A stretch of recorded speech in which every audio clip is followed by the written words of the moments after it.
Hello everyone, I'm Leslie Cornwell, Certified Nurse Midwife with Midwifery Business Consultation. This next section has to do with the benefits of owning a business building versus leasing with your midwifery practice. I really want to reinforce to midwives how much potential you have with that strategy. So the legal disclaimer I have at the beginning of all of my general presentations, this is general information only. The content is not supposed to be used instead of professional legal advice in your local area. Everybody's situation is different. The rules for businesses, tax strategies, they change all the time. So I try to keep it as accurate as possible and want you just to really look at your business plan, your local business team, and create a strategy that works best for you. The objectives of today's presentation has to do with really understanding the difference between buying a building and renting a space. There are situations where leasing is all right initially, but I want to challenge midwives to think outside the box of the power of having a building, having a community center, having a birth center, having a private practice location versus renting from someone, and all the tax benefits and all the revenue stream goes to the building owner versus you. So we're going to talk about the benefits to your business, to you, short-term, long-term, all the different tax strategies present, and how at the end you can buy any commercial property with no money down, because I know that's a big barrier of why midwives will initially lease. And I really want to challenge people. There's so many great real estate investing strategies out there that I would love for you to tap into. So there's a big difference between renting and owning a building. If you rent, you sign a lease, you could sign it monthly, you could sign it for 6 months, a year, 5 years, up to 10 years. It's usually more of an advantage to the landlord than it is for the tenant. It just depends on the market. If there's a lot of commercial property that's empty, like right now, the tenant tends to have more power than the landlord does, but not necessarily. It's their building, they can decide, they make the final say. I, as a business owner, like to have more control and structure of my business. The other thing I think about with midwives leasing a space, they're vulnerable, especially with a birth center. You invest $100,000, $200,000 for construction. You have a 5-year lease. What if that landlord doesn't want to renew the lease in 5 years and you have to pick another location, you have to rebrand, you have to find a great place within 30 minutes of the hospital, and you've just invested all that money. So especially for birth centers, this is a really important strategy, at least to do a lease to own option, which we'll talk about those hybrid strategies in a little bit. So when you're renting, you get the competitive rate. They have 500 square foot available, they have 1,200 square foot available. This is what they have. You like the location, but maybe the layout of the building, they won't let you do remodeling. You don't have as much control to customize that space. As midwives, we tend to not want a medical facility. We tend to not want a medical layout. We want that custom home-like feel, which is a unique property layout for a leasing opportunity. So it is definitely a harder situation to rent, but if you're a home birth practice and you do mostly home visits, you're simple, low key, it might make sense. But I also like to challenge home birth practices, the power of the income streams potential by having a community center with your home birth practice part of it versus just leasing from someone else. And then the owning part, you get a lot longer term benefits financially, stability for your branding, your practice. You're going to cut your marketing brands down and the cost for those budgets drastically. And those are things we'll talk about, the benefits of having a business where you can lease out other spaces. Your tenant next door can be who you want. If you're renting a space and you're part of a bigger building, you can't control who's going to be right next to you, and it may not be a good fit for that cross referral basis, or you don't want to have that type of business right next door to you. So there's a lot of benefits, and the barriers we'll talk about with owning a building. People think a lot of times the finances, the maintenance, I don't want to be a property manager. And I always challenge midwives to know what you're good at, and whatever you're not good at, we want to leverage the experts you have around you. So you don't have to be the property manager. You don't have to deal with all that. We would put it part of the budget to make sure if the numbers added up for this presented deal. So you want to do your due diligence. Obviously, if you own it, you are the one that has to take care of the maintenance, the problems, the issues with the building. If you are renting, that is the property manager's responsibility, and your assumption is you have a good property manager and they will take care of it. I've seen a lot of medical practices where they assume, oh, I'm leasing, I'm going to have a functional, great location. And I just had a talk with one of my great collaborating physicians, and he's had so much water damage in his medical practice and been so frustrated with his property manager the last 2 years because they haven't been taking care of the root of the problem. It's affecting his revenue, it's affecting his practice flow, and the stress and anxiety that causes. So don't always assume because you're renting, it's less headaches. So there's really important things to look at with the renting versus owning. You have the power to fix the root cause versus you hope your property managers are good. And those are questions to ask, not just the terms of your lease agreement, but get some referrals of past tenants that have been in that building to learn from how well of a property management and maintaining of that facility, responsiveness, those are so important things. So why should you own a building? I really stress to midwives there's so much power. In some of my other presentations, we talk about multiple income streams. We talk about the power of leveraging not just from your services and skills, but having ancillary services, having a childbirth educator, lactation, a boutique shop, or herbalist. The sky's the limit what you can affiliate with your branding and practice. And it's the same concept with a building.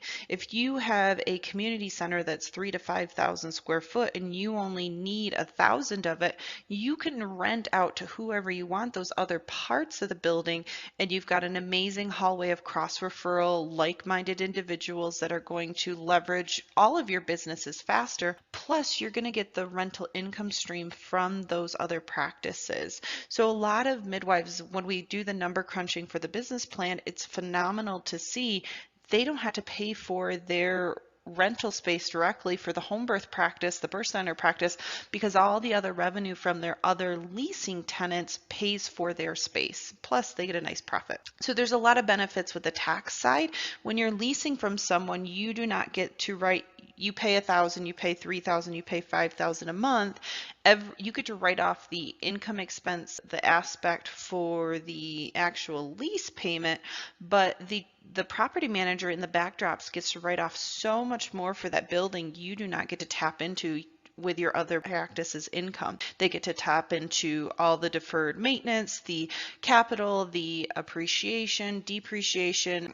There's so many tax strategies in the backdrops that leasing tenants do not get to tap into. That's a part of that building your wealth and building financial freedom is working smarter, not harder. There's a lot of great tax strategies out there that being a small business owner and owning some sort of real estate will really accelerate you to financial freedom sooner. Owning is truly possible for anyone. There's different ways to evaluate. You don't want just always the prettiest building and the nicest place. You want to look at motivated sellers. You want to look at the short-term, long-term vision you have, especially with motivated sellers. There's so many great transaction creative acquisitions you can make to have the lease to own, to have the current owner do your down payment. There's so many great ways, and you'll figure out that as long as it's a well-maintained business and building and you've got your funds accurately calculated, many times buying the building versus renting is cheaper, and then you get all the tax benefits. So I want people to get, I know with midwives we're like, I just want to catch babies and I want to be simple, and I try to push midwives to think about business ownership versus self-employment, because eventually you're not going to always want to be exchanging your time for money. And so having a building, having multiple income streams, having these other opportunities part of your practice will make it stronger, prevent burnout, and really help make you a more stable person and business owner. So the benefits, we talk about it's a great investment strategy. When I meet and do consults all over the country with midwives, there's two types of midwife owners. There's the ones that are self-employed, there's the love, the calling. They're going to do everything in their practice. They're going to exchange their time. They don't put that direct correlation of how much value is on their time. They're going to mow the lawn, they're going to do their own marketing, they're going to do their own billing, they're going to just do everything simple themselves. But then there's the other type of midwifery business owners that have multiple real estate investments, they have multiple income streams, and after you retire, you can still have this building and rent it out to the new midwifery practice owners, or you can sell it. And so there's investment in time. Real estate traditionally goes up in value, and you have so much potential by riding that inflation hedge and by riding those asset growths. So I really like to challenge midwives. It's looking at it more of a long-term investment, not so much you're going to make a bunch of money in 6 months to a year after you buy the building. Do you want to generate rental income now versus, you know what, I lease for 5 years, I build up the down payment? Your lease money is never going to you. It's going to the property manager. They're making the income. They're getting all the tax benefits. So if we can figure out some creative strategy to get you to buy a building from the beginning, it doesn't have to be huge and massive in your final location, but it's got some springboard effect that will impact the rest of your strategies with your business long term. Typically, the cost is lower with a fixed mortgage payment. It's a little different with commercial property versus residential investing. So residential primary place you're going to live, you can get a 15 or a 30-year fixed mortgage. And typically with a commercial property, it's got a balloon component every 5 years, 7 years you have to refinance, but there are options to get 15-year fixed mortgages, and especially with how low interest rates are right now, I strongly encourage midwives to get a small business association loan, talk to a bank, talk to private money lenders in the area, and if you can tap into that low interest, you're going to be hedging the inflation cost and just making money purely because your property is going to increase so much in value with time that's going to easily pay for that mortgage payment. You get to customize the facility to your specific business needs.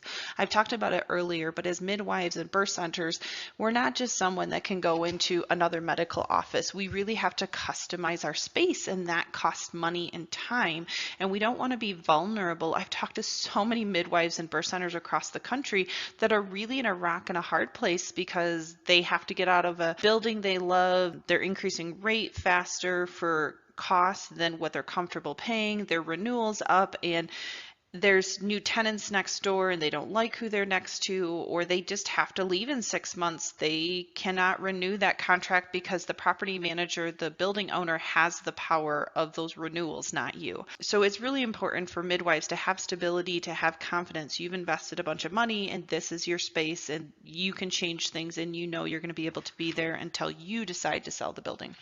The leverage of the tax advantages are so many. Talk to your local accountant. But owning a building versus leases, I can't stress it enough. There's just so much more you can write off that a tenant wouldn't be able to. So we talk about just the different ways, like even owning the building, it's so important to have it in your business entity versus your own name. I have a lot of midwives that will have wonderful midwifery practices, and then they'll just have a home office, or they will buy a building, or they'll use one of their past purchased buildings that are in their own name. And I really want you to challenge having either within your midwifery practice or a separate LLC or a separate business structure for your building. The more we can separate our properties, our assets, our value, especially being in the obstetrical field where high litigation and the outcomes, if we get sued, are very expensive. And so we want to protect our assets. We want to protect our personal assets. We want to protect everything we have. So I do encourage my clients to have their property in a separate business entity, not your own name, than your actual midwifery practice. And then it's really neat because in time you could sell them separately. You can sell the building, you could sell the practice versus their one lumped situation. The depreciation, there's just a lot of power in depreciating the value on your taxes. Even though you own the building, it's growing in wealth, you can actually in the backdrops for your taxes reducing what you owe to the government by that depreciation. If you lease, you don't get that option. The interest you get to write off, there's common deductions within the building. The 1099 exchange is really fun for me because if you start small and you are like, I'm going to buy this $100,000 building, I'm going to do my home birth practice, but I've got with my strategic plan in 5 years to have a birth center, and you decide you want to sell this building and use that as your down payment for that $2 million property, and you bought it for $100,000. But now the last 3 years, the market's got crazy and you sold it for $300,000. I love the 1099 exchange because it's a great real estate strategy that if you purchase another building, I believe within 3 to 6 months, there's a specific timeline with the 1099 exchange, and you put it in this specific escrow, so you have to have this strategy before you sell at closing.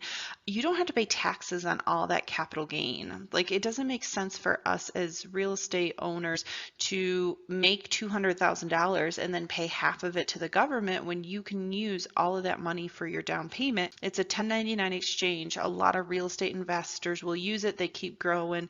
They'll buy a bunch of little tiny duplexes and single family homes, and then they'll pool them all together to buy apartments and just push off the taxes. And so when I talk about all these strategies, a lot of times I want you to think smarter and not harder. I want you to utilize all these things that the rich and the upper class and these people that are really financially free and can serve many people, there's strategies out there. So definitely, if you're looking at some of these levels, get with a real estate investor in your area, get with a good property manager, an accountant, a financial planner, a business consultant like myself, because so many strategies exist that we don't know what we don't know.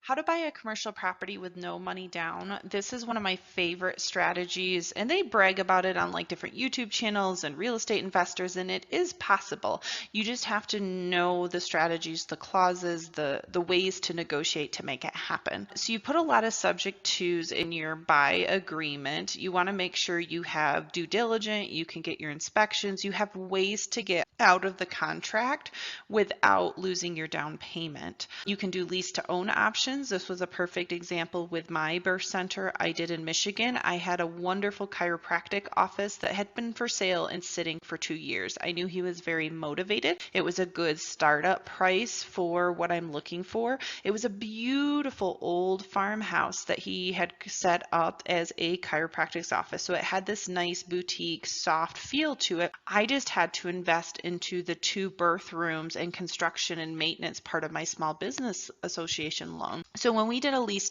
to purchase option, I rented for 2 years, but the part of the rent went towards the down payment. So then when we closed on the property in 2 years, I did not have to bring any money to the bank closing.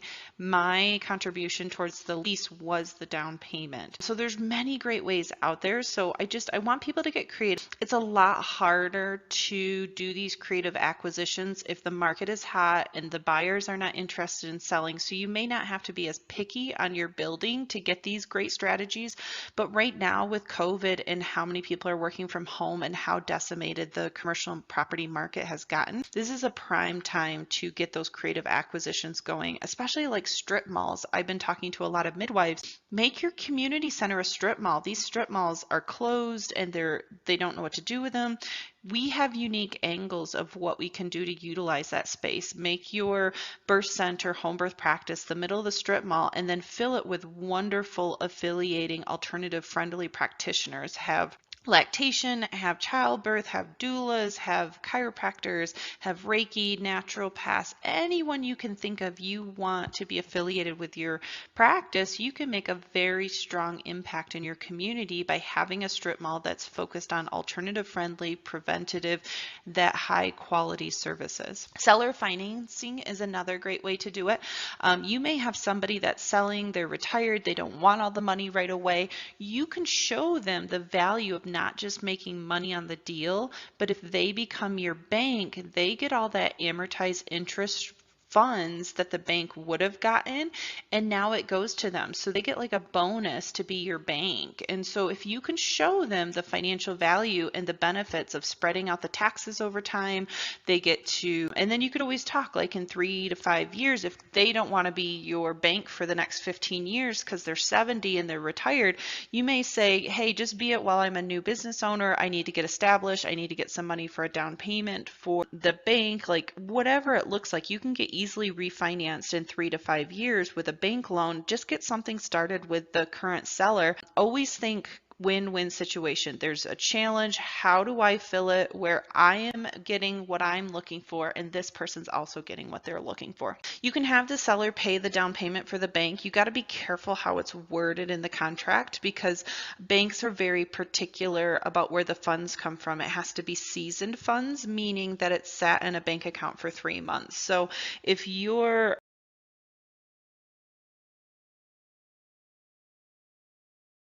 have funds that you put for the down payment in your account 2 weeks ago, they're going to want to know where it came from. You can't use money from friends and family and many times seller down payment. But if you talk to the seller, hey, can I rent from you for 3 to 6 months? We'll put, you're going to pay my down payment. I'll give you extra money for the property. It's worth 200,000. I'll pay you 250. You put 50 down for my bank, but give me a short-term loan that's sitting in my account that can season for 3 months. Because once the money's been sitting there more than 3 months, the bank doesn't look into where it came from. So there's different ways, and it's not that it's illegal. It's just different creative strategies of how you're doing it. You're ending up with the same amount, but you're getting that leveraged loan higher versus you have to come up with a down payment. Private money lending sometimes is an option. It's more expensive, but you can do a lot more simple creative acquisitions. You could have someone just strictly do the loan for your building and they'll charge you more like 8, 10, 12% versus seller financing, or a bank's going to charge you more like 4 to 5% interest. But private money lending, maybe you have a building that you can't get a bank loan, or the seller is extremely motivated and they'll give you a 70% discount if you close in the next 2 weeks. It might make financial sense to pay temporarily for 6 months to a year more money for interest to a private money lender versus just going to the bank and okay, there's water damage. I can't get a bank loan. I don't have the cash. It's a vicious cycle. I want this building. I like it. It's hard to get traditional funding for. A private money lender might be the best way to go short term until you can get the problems fixed and know you will be able to qualify for a more traditional loan. So these are all different great ways to get a property for your midwifery practice with no money down. So when people tell me, oh, I can't buy a building, it's too expensive, I try to challenge them that there's ways out there to do it. We just have to think creatively about the process.